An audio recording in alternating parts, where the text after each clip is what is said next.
Let me ask you something real quick, and I need you to be brutally honest with yourself. How many times have you sat down to do something important, and 2 hours later, you're deep in a rabbit hole of YouTube videos, random text threads, and a half-eaten bag of chips, with absolutely nothing done? Yeah, me too. And so did Elon Musk. So did Kobe Bryant. So did every high performer you've ever admired. The difference? They figured out the one skill that separates people who dream about success from people who build it. That skill is focus. Not the kind your third-grade teacher begged you to have, but laser focus. The neurologically backed, scientifically proven, elite-level ability to lock in, block out the noise, and execute like your life depends on it. Because honestly, in today's world of infinite distractions, it kind of does. So if you're ready to stop surviving your days and start dominating them, hit that subscribe button, turn on notifications, and let's get into it. This one's going to change everything. Welcome to Mindset Audiobooks. What you're about to hear isn't a motivational pep talk. It's not a feel-good speech designed to give you a temporary high that fades by Thursday. This is a system, a step-by-step, science-backed playbook for reclaiming your attention, rebuilding your mental discipline, and multiplying your output in ways that will genuinely shock you. This audiobook is called How to Focus Like a Laser and Get 10x More Done. And across 10 powerful chapters, we are going to dismantle every lie you've been told about productivity, destroy the habits quietly wrecking your focus, and rebuild you from the inside out. As the legendary Bruce Lee once said, "The successful warrior is the average man with laser-like focus."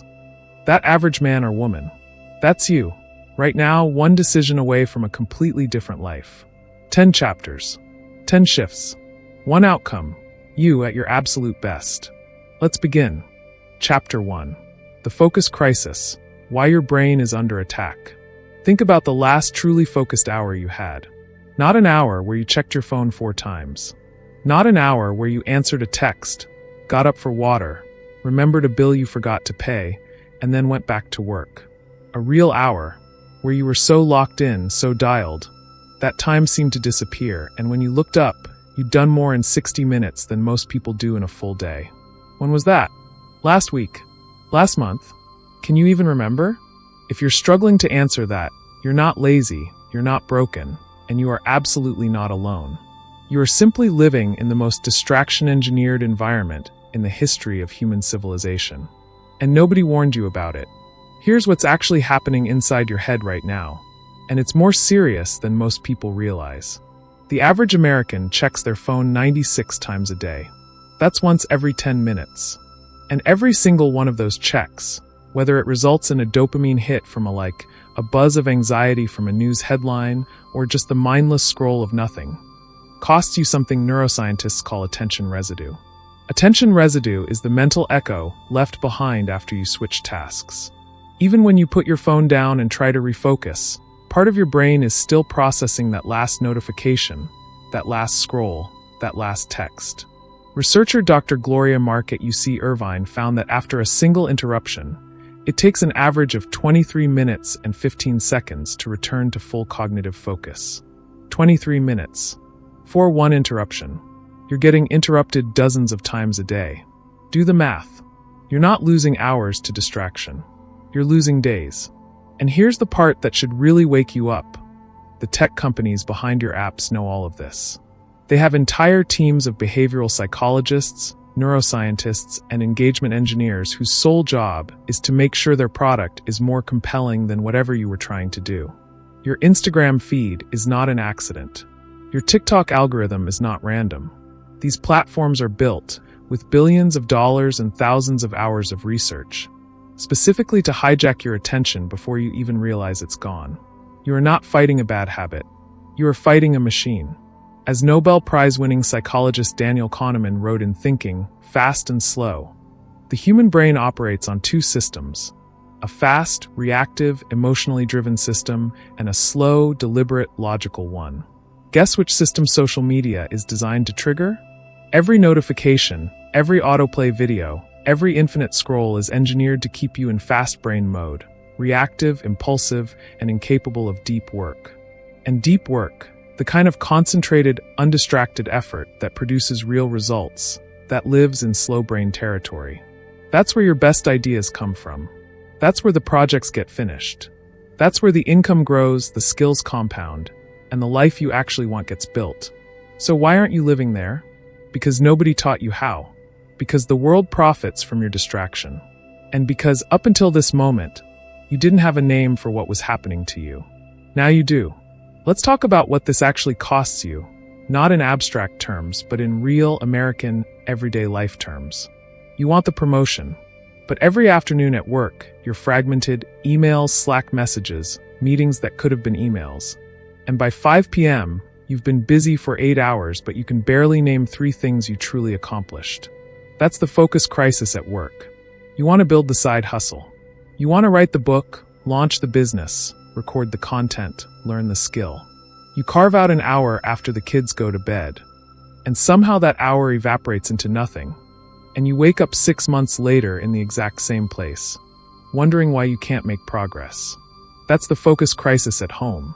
You want to be present with your partner, your kids, your own thoughts, and instead you find yourself physically in the room but mentally somewhere else, half watching a screen, half pretending to listen. That's the focus crisis stealing your relationships. This is the real cost. Not just productivity, not just money. Your actual life, your presence, your potential, your purpose is being eroded one notification at a time. And the most dangerous part? It feels normal, because everyone around you is doing the same thing. We have collectively normalized the inability to focus, and we've started calling it being busy, as if busy and productive are the same thing. They're not even close. As author and entrepreneur Gary Keller put it in The One Thing, it is not that we have too little time to do all the things we need to do. It is that we feel the need to do too many things in the time we have. The good news, and there is very good news, is that focus is not a fixed trait. You were not born focused or unfocused. Focus is a skill, and like every skill, it can be trained, sharpened, and developed into something extraordinary. The same neuroplasticity that allowed your brain to become addicted to distraction can be redirected, deliberately, systematically, to rebuild your capacity for deep, sustained, laser-sharp attention. That's exactly what this audiobook is going to teach you. Starting in the next chapter, we're going to go deeper into the science of how high performers actually structure their focus, why willpower alone will never save you, and the single most important shift in mindset that makes everything else possible. Because here's the truth nobody else is telling you. Focus isn't about doing more. It's about finally doing what matters. And you? You've already taken the first step. Stay with me. The best is ahead. Chapter 2. The Multitasking Lie. Why doing more is making you worse. Here's a question that's going to make you uncomfortable. What if the thing you've been proudest of, your ability to juggle 10 things at once, to answer emails while on a call, to eat lunch while reviewing reports, to text while half watching a tutorial? What if that thing isn't a superpower? What if it's actually the reason you're stuck? If Chapter 1 showed you the enemy, Chapter 2 is going to expose the weapon that enemy has been using against you. One you've been volunteering to pick up every single day. That weapon is called multitasking. And it is one of the greatest productivity myths ever sold to the American workforce. Let's get into the science, because this isn't opinion. This is brain biology. In the 1990s, the word multitasking was borrowed directly from computer science.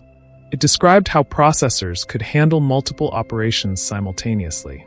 Then somewhere along the way, corporate culture decided humans could do the same thing. Motivational posters were made. Job descriptions started listing it as a skill. People started bragging about it in interviews. There was just one problem. The human brain is not a computer processor.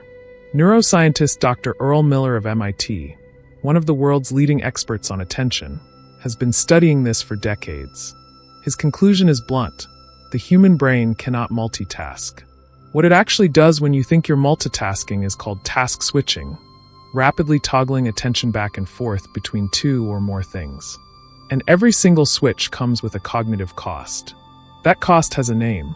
Researchers call it switch cost, the mental lag that occurs each time your brain disengages from one task and tries to re-engage with another. It sounds small. It feels invisible. But studies show that habitual task switching can reduce your cognitive performance by up to 40%. 40%. Gone. Not because you're not smart enough. Not because you didn't sleep enough. Simply because you refuse to do one thing at a time. Think about what that means in your real life. That report you've been working on for 3 days. If you'd attacked it with pure, undivided focus, you might have finished it in one. That business idea you can't seem to develop. It's not that the idea is weak, it's that you've never given your full brain the chance to actually think it through. That conversation you keep half having with someone you love. They don't feel unheard because you don't care. They feel unheard because your attention was never fully there. Multitasking isn't efficiency. It's the illusion of efficiency, and it's costing you far more than you know. Now here's where it gets even more interesting, and a little bit alarming. Research from Stanford University compared 2 groups of people: heavy media multitaskers and light multitaskers. The researchers expected the heavy multitaskers to show some kind of advantage, better filtering, faster switching, something. Instead, the results shocked them. Heavy multitaskers were worse at every single cognitive task measured. Worse at filtering irrelevant information. Worse at organizing their memory. Worse at switching between tasks. In other words, the more you practice multitasking, the worse your brain gets at focusing. It's not a neutral habit. It's a destructive one.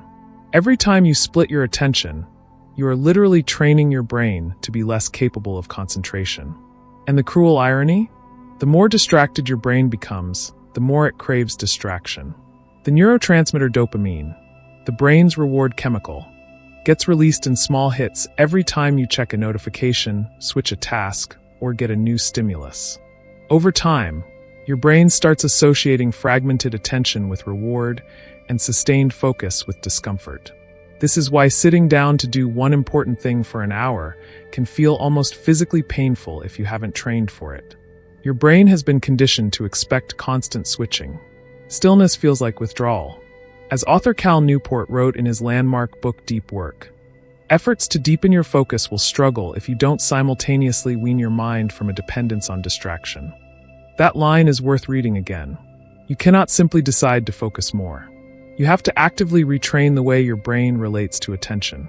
And that retraining starts with one foundational commitment: doing one thing fully at a time. This is called single tasking. And the highest performers on the planet, the CEOs, the elite athletes, the award-winning creatives, they are not doing more things simultaneously than you. They are doing fewer things, but with an intensity and completeness that makes their output look superhuman. Warren Buffett has famously said that the difference between successful people and very successful people is that very successful people say no to almost everything. That's not about being antisocial. That's about protecting the singular focus that makes greatness possible. So how do you start? Right now, today, even before we get into the full system, you can make one shift that will immediately change your output. Choose one task. Set a timer for 25 minutes. Do nothing else. No phone. No tab switching. No, I'll just check this one thing. One task. Full brain. 25 minutes. It's called the Pomodoro Technique, developed by Francesco Cirillo in the late 1980s. And while it sounds almost embarrassingly simple, the science behind it is rock solid.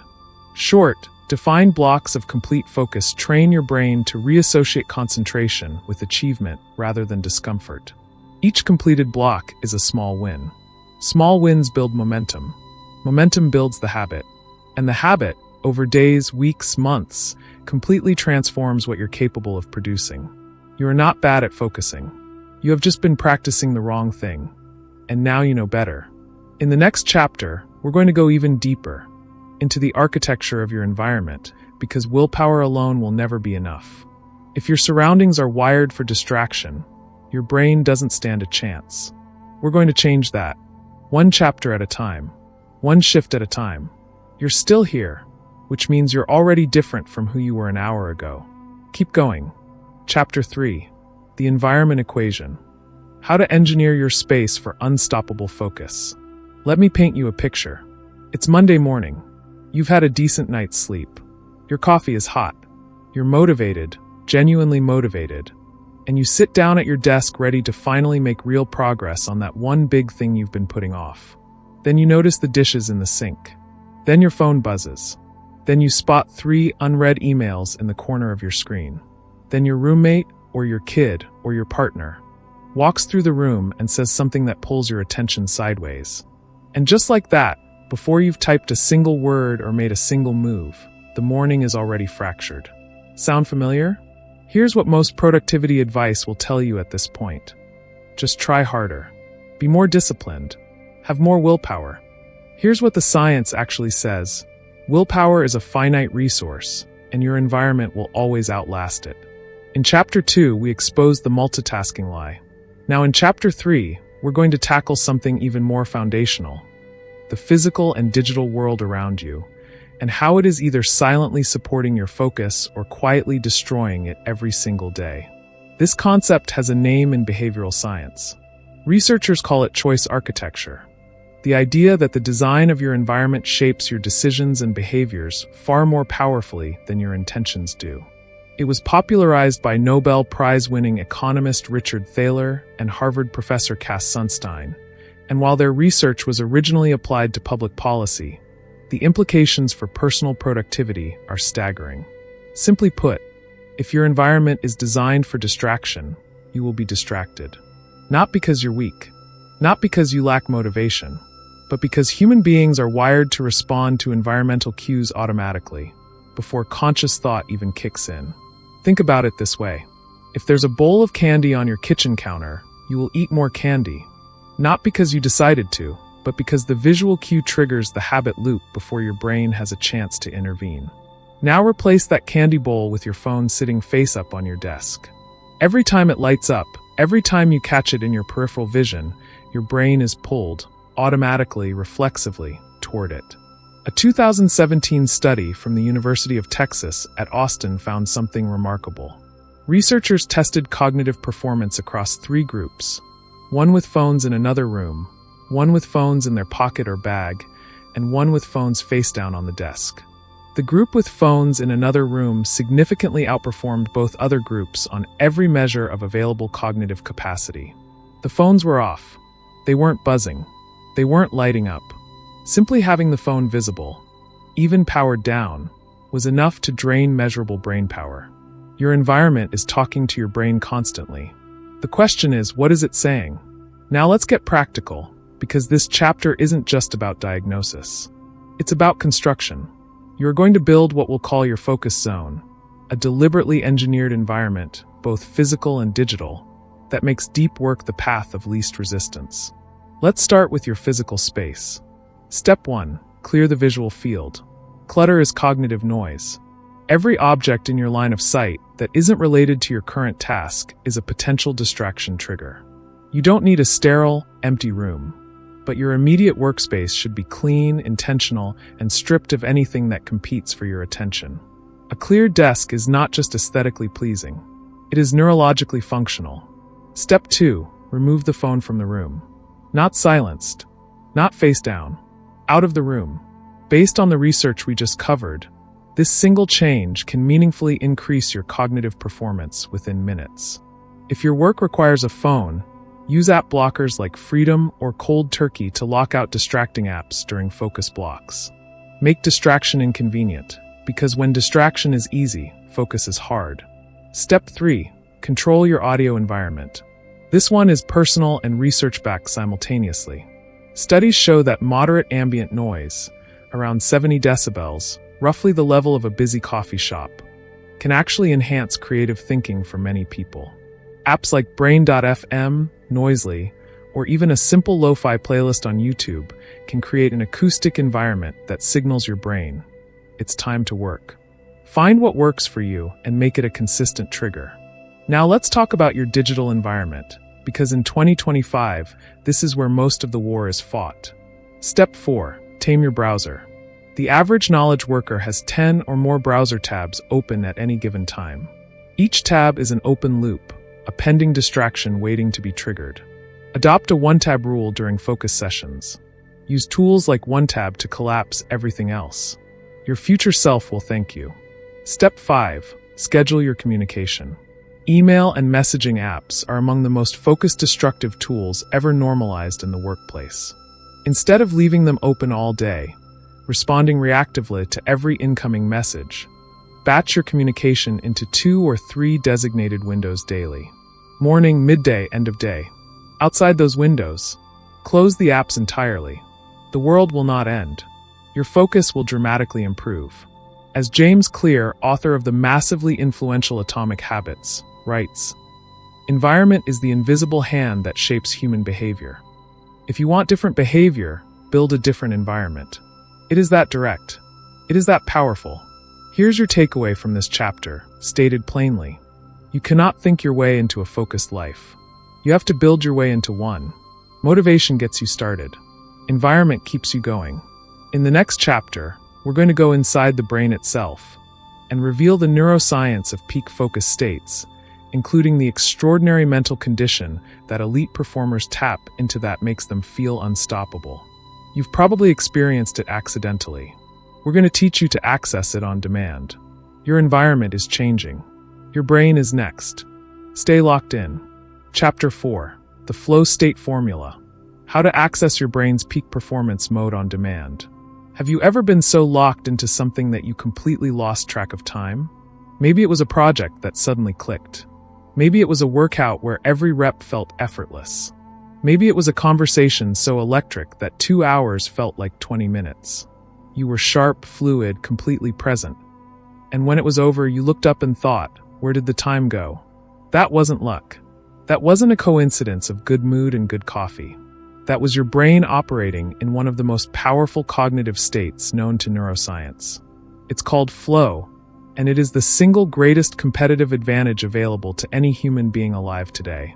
We've cleared your environment, exposed the myths, and named the enemy. Now in Chapter 4, we are going to hand you the keys to your brain's highest performance gear and show you exactly how to shift into it deliberately and repeatedly, whenever you need it most.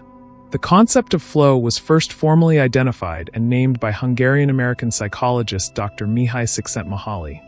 And yes, that name is as complex as the state itself is extraordinary. After decades of research studying artists, athletes, surgeons, chess grandmasters, and CEOs, Csikszentmihalyi defined flow as a state of complete absorption in a challenging task, where self-consciousness disappears, performance peaks, and the experience itself becomes intrinsically rewarding. In plain English, flow is when you are so dialed in that your best work pours out of you almost effortlessly. Time distorts. Doubt evaporates. Output explodes. And here's the number that should make every ambitious person pay attention. Researchers at McKinsey & Company studied flow states in top executives over a decade and found that professionals in flow are 5 times more productive than their normal baseline. 5 times. Not 5%. 5 times. That means 1 hour in flow equals 5 hours of normal distracted work. If you could reliably access flow for just 2 focused hours a day, you would effectively be working a 10-hour day, while only sitting down for 2. That is not a motivational exaggeration. That is documented, peer-reviewed science. So why isn't everyone living in flow all the time? Because flow doesn't happen randomly, and it definitely doesn't happen by accident in a distraction-saturated environment. It has very specific neurological preconditions, and most people's daily habits violate every single one of them before 9 a.m. Let's break down the flow formula, the conditions your brain needs to enter and sustain this peak state. Condition 1, clear goals. Flow cannot exist in ambiguity. Your brain needs to know exactly what it's doing and exactly what success looks like before it can fully commit its resources. Vague intentions like work on the project or be productive today are flow killers. Specific targets like write the first 3 sections of the proposal or complete the financial model through Q3 projections give your brain a defined track to run on. Clarity is the on-ramp to flow. Condition 2, the challenge skill balance. This is the most nuanced and most critical element of the flow equation. Csikszentmihalyi's research consistently showed that flow occurs in a very specific sweet spot, when the challenge of a task is slightly above your current comfort level, but not so far above it that anxiety takes over. Too easy, and your brain drifts into boredom. Too hard, and it floods with stress. The magic zone, what researchers call the flow channel, sits right at the edge of your current capability. This is why elite athletes train just beyond their limits. It's why the best writers tackle slightly harder stories. They are not just building skill. They are deliberately engineering the conditions for flow. Condition 3, undivided attention. Flow is neurologically incompatible with multitasking. Neuroscientists have identified that flow involves a specific pattern of brainwave activity, primarily in the alpha and theta frequency ranges, that requires sustained, uninterrupted focus to develop. The moment your attention splits, the brainwave pattern breaks and flow collapses. This is why everything we covered in chapters 2 and 3, eliminating multitasking, engineering your environment, isn't just good advice. It is the literal prerequisite for accessing your brain's highest gear. Condition 4, a flow trigger ritual. Your brain loves patterns. Consistently performing the same sequence of actions before a deep work session, the same playlist, the same beverage, the same physical setup, even the same breathing pattern, trains your nervous system to associate that ritual with focused performance. Over time, the ritual itself becomes a neurological signal that flow is coming. Athletes call it a pre-game routine. High-performing executives call it a morning ritual. Neuroscientists call it an environmental trigger. You can call it whatever you want, just build one and protect it fiercely. As Stephen Kotler, the world's leading flow researcher and author of The Rise of Superman, puts it, flow is the source code of ultimate human performance. And like any code, once you understand the syntax, you can run it on command. Here is your practical assignment from this chapter. This week, identify your one most important daily task. The one that, if done with full focus, would move the needle more than anything else. Design a 15-minute pre-work ritual around it. Same time, same place, same sequence. Attack that task first, before anything else touches your attention. Do it for 7 consecutive days. You will not believe what your brain is capable of when you finally stop fighting it and start fueling it. Flow is not reserved for geniuses or elite athletes. It is your biological birthright. You were built for this. In the next chapter, we're going to talk about the one thing that makes or breaks every focus system ever created.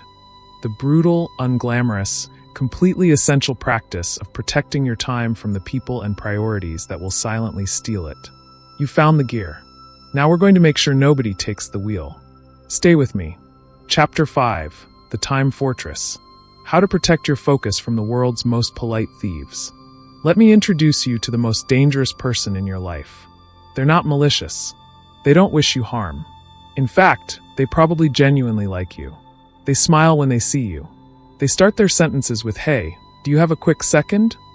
Or "Sorry to bother you, but..." Or "I just need 5 minutes of your time." And every single time you say yes, which you almost always do, because you're a good person and you don't want to seem difficult, they walk away with something they will never give back. Your time. Your focus. Your momentum. These people are not villains. They are time thieves.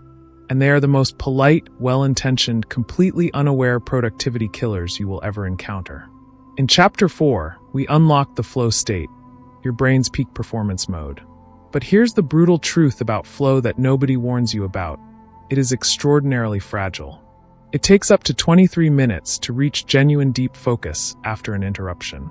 And the average American worker is interrupted or self-interrupts every 3 to 5 minutes throughout the workday. You do that math. It is devastating. So in Chapter 5, we are going to build something that every high performer on the planet has, whether they call it that or not. We are going to build your time fortress, an intentional, structured, unapologetic system for protecting your most valuable cognitive hours from the constant siege of other people's urgencies, expectations, and quick questions. Let's start with a foundational mindset shift that is going to feel uncomfortable before it feels liberating. Your time is not a community resource. Read that again. Your time, specifically your peak focus hours, the hours when your brain is sharpest, most creative, most capable, is not available for open distribution to whoever asks first. In American work culture especially, there is a deeply ingrained belief that being available equals being valuable, that responding instantly makes you a team player, that an open-door policy is a virtue. It is not a virtue. It is a vulnerability. When you are available to everyone all the time, you are fully present for no one, including yourself. The most impactful people in any industry, company, or creative field are not the most available. They are the most intentional about where their attention goes. And that intentionality requires boundaries, real ones communicated clearly and held consistently. As Warren Buffett's longtime business partner Charlie Munger said plainly, "I had a list of things I would not do before I had a list of things I would do. The list of what I would not do was always longer." That principle applies directly to your time. So how do you actually build the time fortress? Let's construct it layer by layer. Layer 1. Identify your peak hours. Not all hours are created equal. Research on circadian rhythms and cognitive performance consistently shows that most people have a 2 to 4 hour window each day where their mental energy, creativity, and decision-making capacity are at their absolute peak. For most people, this window falls in the late morning, roughly between 9 a.m. and noon. For night owls, it may shift to evening. The specific timing matters less than the identification. You need to know your window, and then you need to treat it like it is sacred. Because it is. Layer 2, block it before anyone else can. Here is a strategy used by some of the most productive executives and creators in the world. At the start of every week, before you respond to a single email or attend a single meeting, you open your calendar and you block your peak hours as non-negotiable appointments with yourself. Label them whatever keeps others from booking over them.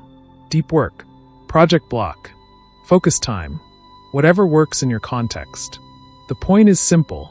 If it is not on the calendar, it does not exist. And if it is on the calendar, it is protected. Layer 3, create a response delay system.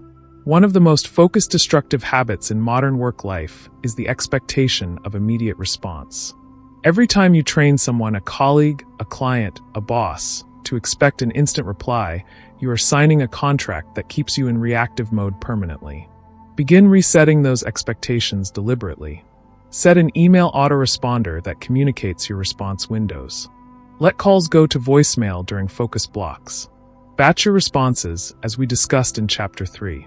You are not being rude. You are being professional, because people who do their best work, deliver on time, and produce real results are far more valuable than people who simply respond fast. Layer 4. Master the graceful no. This is the skill that separates those who intend to focus from those who actually do. Saying no to requests, meetings, favors, and interruptions does not make you selfish. It makes you effective. And it can be done with warmth, respect, and zero apology. Phrases like, "I'm deep in a deadline right now, can we connect at 3?" Or, "I want to give this the attention it deserves, let me come back to you this afternoon." Protect your time without damaging the relationship. Author Greg McKeown, in his brilliant book Essentialism, nails it perfectly. If you don't prioritize your life, someone else will. Someone else is always ready to fill your calendar, claim your morning, and redirect your energy toward their priorities. The time fortress is your answer to that. Not with aggression, with intention. Here is your challenge this week. Identify your peak 2 hours. Block them on your calendar right now. Before the chapter ends, before you check your phone, before anything else. Then protect them for 5 consecutive days and measure what happens to your output. The results will speak louder than any motivational speech ever could. In the next chapter, we are going to tackle the internal enemy, the one that lives inside your own mind and sabotages your focus even when the environment is perfect and the calendar is clear. The external fortress is built. Now we fortify the one within. Keep going.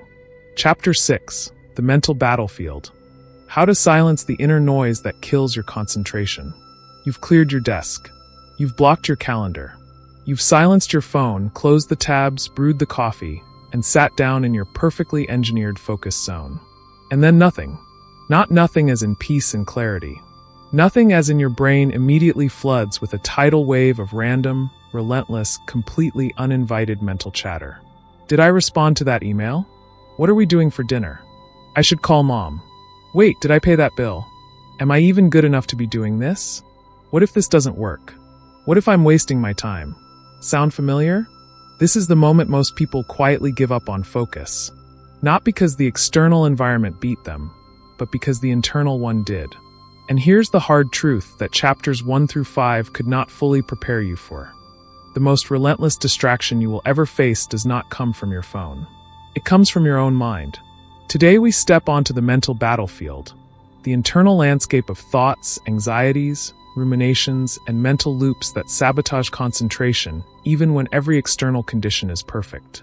And we're going to give you the tools to win there. Let's start by understanding what is actually happening neurologically when your mind wanders. Neuroscientists have identified a specific brain network called the default mode network, or DMN. This network activates automatically whenever your brain is not engaged in a focused external task. It is the neural equivalent of a screensaver, and it runs a very specific kind of content: self-referential thinking, future worrying, past replaying, social comparison, unresolved emotional loops.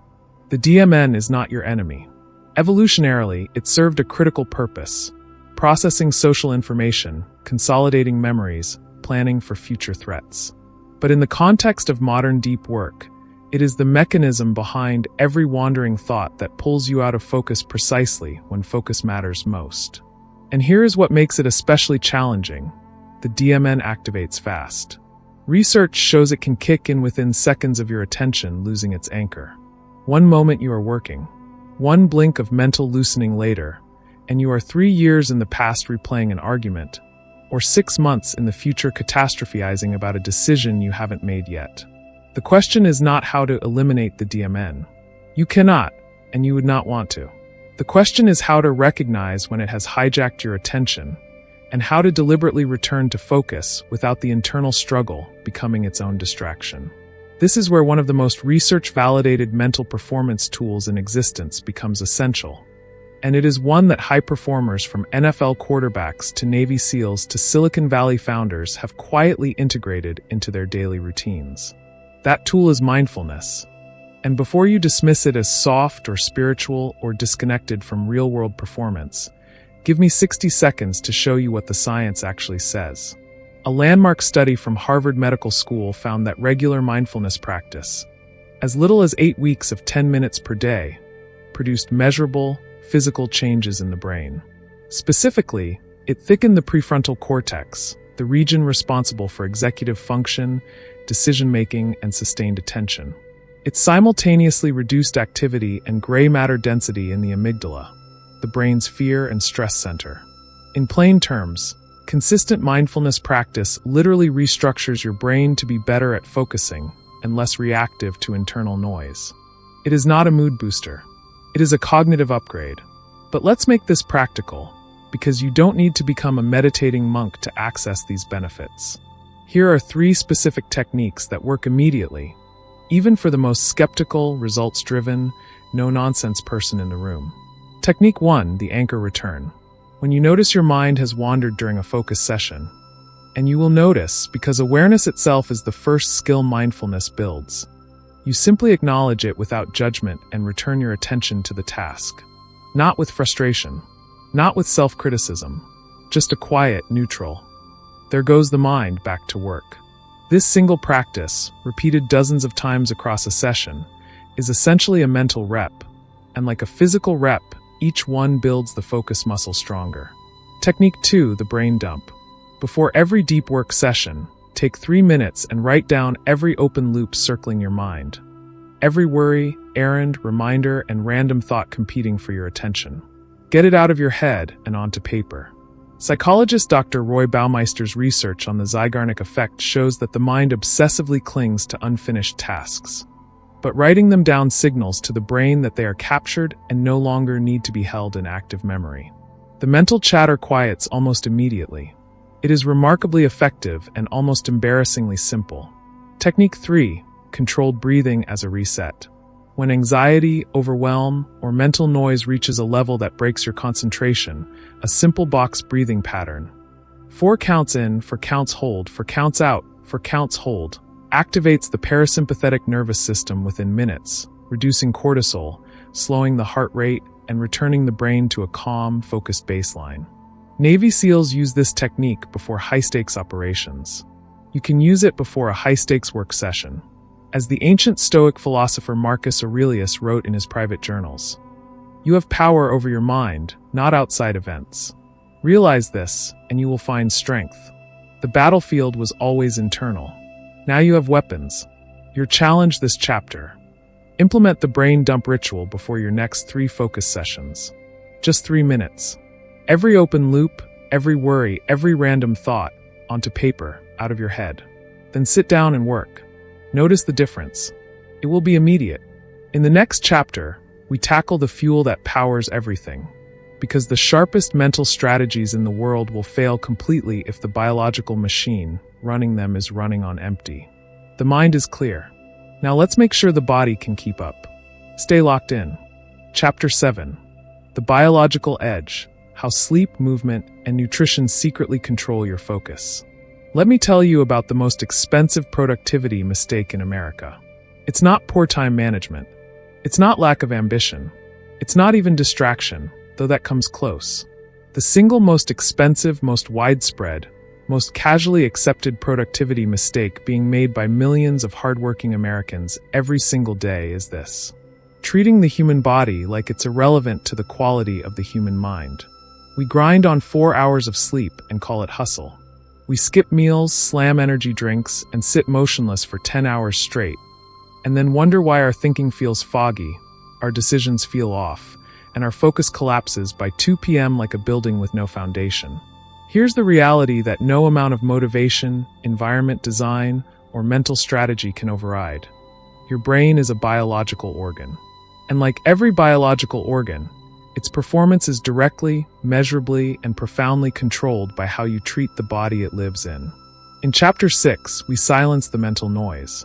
Now in Chapter 7, we are going to go deeper than mindset, deeper than strategy, all the way down to the biological bedrock that either powers your focus or quietly poisons it: sleep, movement, and nutrition. Let's start with the one that most high-achieving Americans are most aggressively sacrificing in the name of productivity: sleep.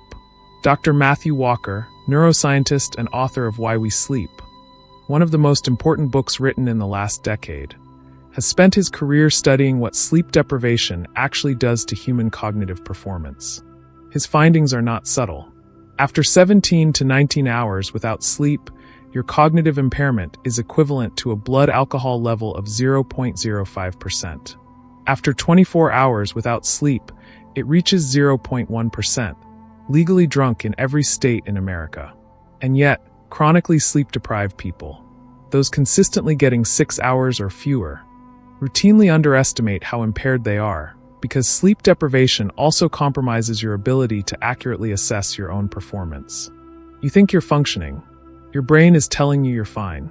But the data says you are making slower decisions, retaining less information, generating fewer creative solutions, and losing the precise cognitive edge that focus depends on, all while being convinced you're pushing through just fine.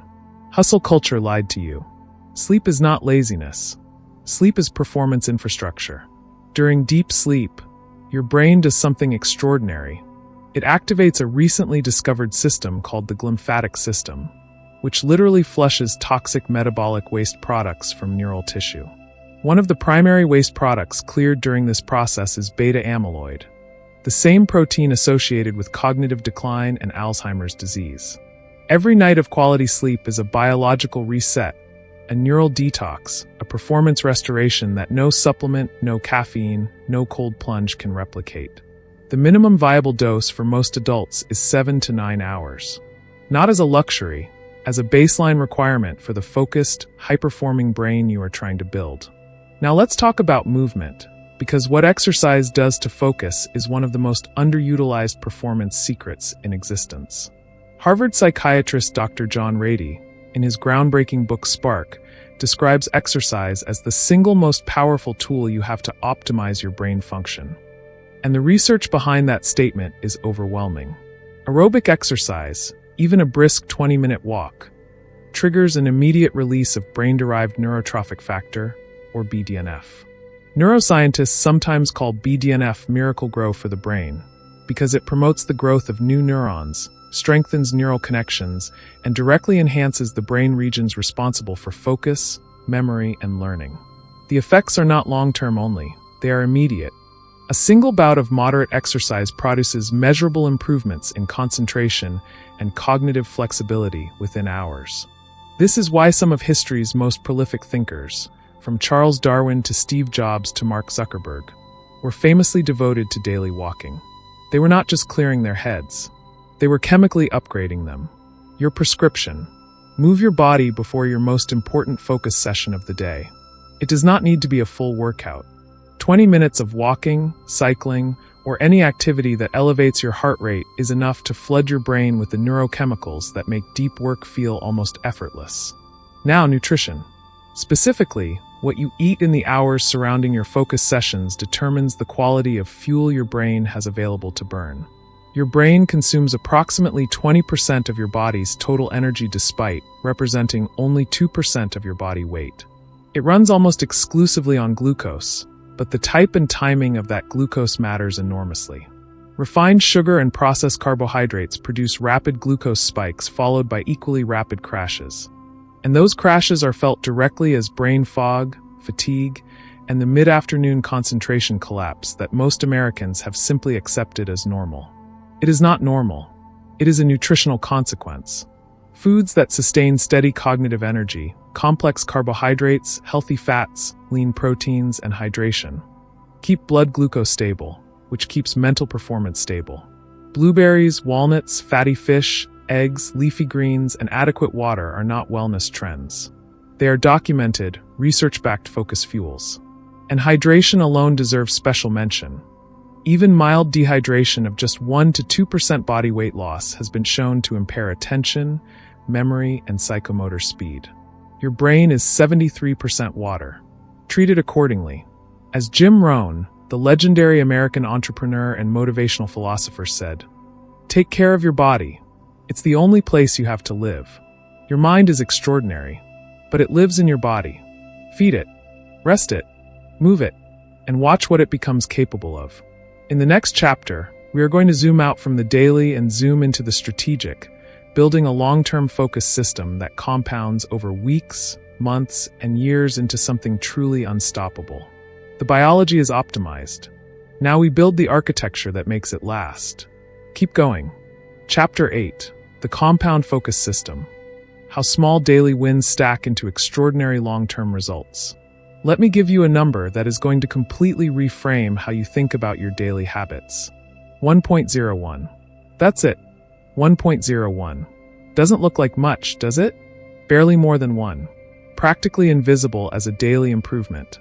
So small it feels almost meaningless in the moment. Now raise it to the power of 365.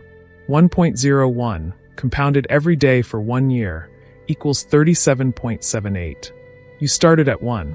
You ended at 37.78.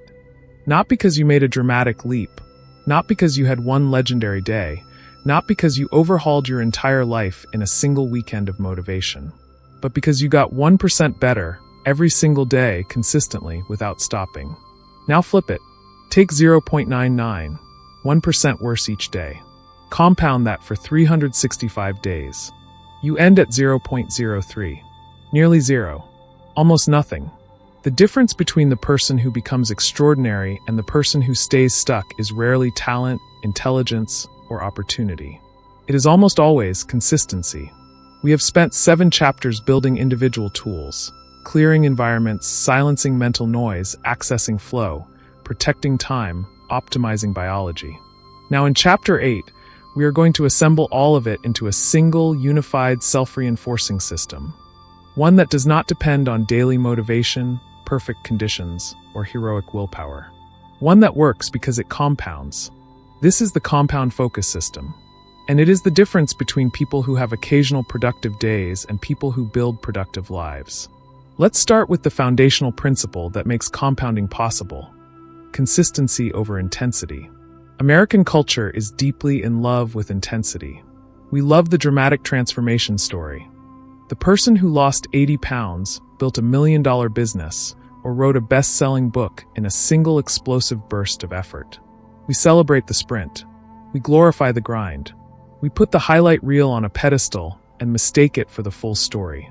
What we almost never see, what rarely makes the documentary or the podcast interview, is the unglamorous, repetitive, day-after-day consistency that preceded every single one of those breakthroughs. The author wrote every morning for 3 years before the book existed. The entrepreneur showed up to build for 18 months before the business gained traction. The athlete trained the same fundamentals thousands of times before the performance looked effortless. Intensity without consistency is a firework, spectacular, brief, and gone. Consistency without intensity is a river, unremarkable on any given day, but capable of carving the Grand Canyon given enough time. Your focus practice is a river. Build it accordingly. So what does the compound focus system actually look like in practice? It has 4 interlocking components, and when all 4 are running simultaneously, they create a self-reinforcing cycle that makes deep work progressively easier, more natural, and more productive over time. Component 1, the daily minimum. Every single day, without exception, you complete one focused work block on your most important project or priority. Not a heroic 5-hour session. Not a perfect, undistracted marathon. A minimum viable focus session, even if it is just 25 minutes. The power of the daily minimum is not in what it produces on any given day. It is in what it signals to your brain. That this work is non-negotiable, that focus is your identity, that you are the kind of person who shows up regardless of mood, energy, or circumstance. Identity-level consistency is the most powerful behavior change mechanism known to behavioral science. Component 2, the weekly review. Every Sunday, or whatever day closes your week, you spend 20 minutes reviewing 3 things. What did you accomplish this week? Where did your focus break down and why? What is the single most important priority for the coming week? This weekly audit closes the feedback loop that most people leave permanently open. Without reflection, you cannot improve. Without improvement, you cannot compound. The weekly review is the steering mechanism that keeps the system on course. Component 3, the progress tracker. Human motivation is profoundly influenced by visible evidence of progress. Researcher Teresa Amabile at Harvard Business School spent years studying what actually drives performance and engagement in knowledge workers. And her conclusion, published as the Progress Principle, was unambiguous. Of all the factors that influence mood, motivation, and focus on any given workday, the single most powerful is making progress on meaningful work, and being aware of that progress. This is why tracking matters. A simple habit tracker, a daily word count log, a project milestone board. Any visible system that shows you the accumulation of your consistent effort keeps motivation high during the inevitable periods when results feel slow.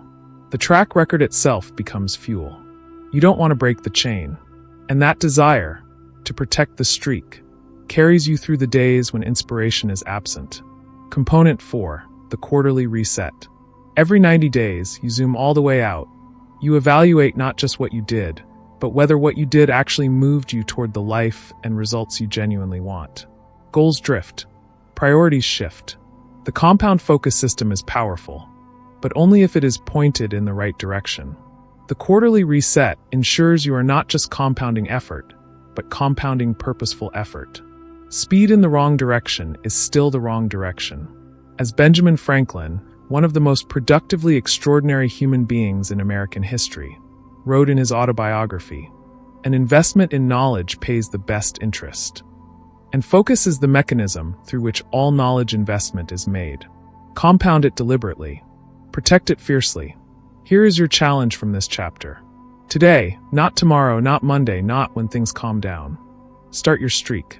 One focus session. Write it down. Do the same tomorrow. And the day after. 30 days from now, look back at that chain and tell me you don't feel different about what's possible. In the next chapter, we get specific, breaking down exactly how the world's highest performers structure their complete focus day, from the moment they wake up to the moment they close down. The system is built. Now let's see it in full motion. Stay with me.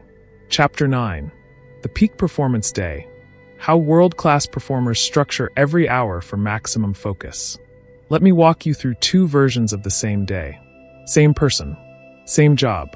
Same responsibilities. Same 24 hours. Version 1. The alarm goes off. Phone gets checked immediately, notifications, emails, news, social media, all before both feet hit the floor. Breakfast is rushed or skipped entirely. The commute is filled with reactive podcast consumption or anxious mental rehearsal of everything that needs to get done. Work begins by opening email, and suddenly the entire morning is spent responding to other people's priorities. Meetings fragment the afternoon. By 3 p.m., the energy is gone. The most important work, the project, the proposal, the thing that actually matters, never got touched. Again, by evening, there is guilt, exhaustion, and the quiet, creeping feeling that another day slipped through without meaning. Version 2. Same person. Same day. But this time, structured deliberately, protected fiercely, and designed around one non-negotiable truth. Not all hours are equal, and the sequence of your day determines the quality of your output. The alarm goes off. Phone stays down. The first 60 minutes belong entirely to the person in the mirror. Movement, hydration, a brief mindfulness practice, and a clear review of the single most important priority for the day. Work begins not with email, but with that priority, attacked during peak cognitive hours with full, undivided focus. Meetings are batched in the afternoon when energy naturally dips. Email is handled in 2 designated windows. The evening closes with a deliberate shutdown ritual that signals the brain to recover, restore, and prepare for tomorrow. Same person. Completely different life. In Chapter 8, we built the long game system. Now in Chapter 9, we are going to get granular, breaking down the anatomy of a peak performance day hour by hour, using the research-backed routines of the world's highest performers as our blueprint. Because here's what separates elite producers from everyone else. They don't just work hard. They work architecturally. Every block of the day has a purpose, a rhythm, and a deliberate relationship with their biology and their priorities. Let's build your blueprint. 6 a.m. to 7 a.m., the victory hour. The first hour of your day is the most neurologically significant. Cortisol, your brain's primary alertness chemical, peaks naturally in the early morning in what scientists call the cortisol awakening response. This biological surge is designed to prepare your brain for the demands of the day. What you do during this window sets the neurochemical and psychological tone for every hour that follows. World-class performers use this hour for themselves, not for their inbox, not for social media, not for the news cycle. Exercise, journaling, meditation, reviewing goals, reading something that sharpens the mind. Author Hal Elrod built an entire movement around this concept in The Miracle Morning. And while the specific practices vary by person, the underlying principle is universal. Own your morning, or your morning will own you. 7 a.m. to 9 a.m., the preparation window. This is the transition from personal time to professional time, and it matters enormously how it is handled. A light, brain-fueling breakfast. A clear review of the day's priorities. Not a to-do list of 50 items, but a ruthless identification of the 1 to 3 things that, if completed today, would make the day a genuine success. Entrepreneur and author Gary Keller calls this identifying your one thing, the task that makes everything else easier or unnecessary. Write it down. Make it specific. Commit to it before the day has a chance to redirect you. 9 a.m. to 11 a.m., deep work block 1. These 2 hours are the crown jewel of the peak performance day. Your cortisol is elevated, your prefrontal cortex is fully online, and your brain is operating at its highest capacity for complex, creative, demanding cognitive work. This window is sacred, and it is protected with everything we have covered across this entire audiobook. Phone in another room. Notifications off. Browser tabs closed. Focus ritual executed. One task. Full brain. The world does not exist for these 2 hours. This is where the book gets written. The business gets built. The career-defining work gets done. Guard it like your financial future depends on it, because in many cases, it genuinely does. 11 a.m. to 12 p.m., administrative hour. Email, messages, scheduling, logistics. The reactive, low cognitive demand tasks that are necessary but should never colonize your peak hours. Handle them efficiently, completely, and move on. 12 p.m. to 1 p.m., recovery and refuel. Lunch away from the screen. A short walk if possible. This is not wasted time. This is strategic restoration. The default mode network, which we discussed in Chapter 6, does some of its most valuable processing during rest periods, making unexpected connections, generating creative insights, consolidating the morning's deep work. Some of history's greatest ideas arrived not during work sessions, but during the walks and meals that followed them. 1 p.m. to 3 p.m., Deep Work Block 2. A second focus session, typically best used for collaborative work, reviewing and refining morning output, or tackling secondary priorities. Energy is lower than the morning peak, so tasks requiring less raw cognitive firepower but still demanding focused attention fit well here. 3 p.m. to 5 p.m. Meetings and collaboration. Research on circadian performance rhythms consistently shows that early to mid-afternoon is the optimal window for social and collaborative work, when interpersonal energy is available, but the deep focus requirements are lower. Batch every meeting, call, and collaborative session here whenever your schedule allows. 5 p.m. to 5:30 p.m. The shutdown ritual. This is the most underrated element of the entire peak performance day, and the one most consistently skipped. Cal Newport describes the shutdown ritual as a deliberate, complete close of the workday. Reviewing what was accomplished, capturing tomorrow's priorities, and verbally or mentally declaring the workday finished. The shutdown ritual does something critical. It gives your brain permission to stop working. Without it, the open loops of unfinished tasks continue generating low-level cognitive activity deep into the evening, degrading sleep quality and stealing the recovery your brain needs to perform tomorrow. Close the loop. Protect the recovery. Rebuild for tomorrow. As Aristotle observed more than 2,000 years ago, we are what we repeatedly do. Excellence, then, is not an act, but a habit. The peak performance day is not a perfect day. It is a repeatable day. And repetition, as we learned in Chapter 8, is where all transformation lives. In our final chapter, we bring everything full circle, every lesson, every tool, every shift, condensed into the complete blueprint for your new focused life. The architecture is complete. One chapter left. Finish strong. Chapter 10. The Laser Life, your complete blueprint for focused, purposeful, 10x living. We started this audiobook with a question. Do you remember it?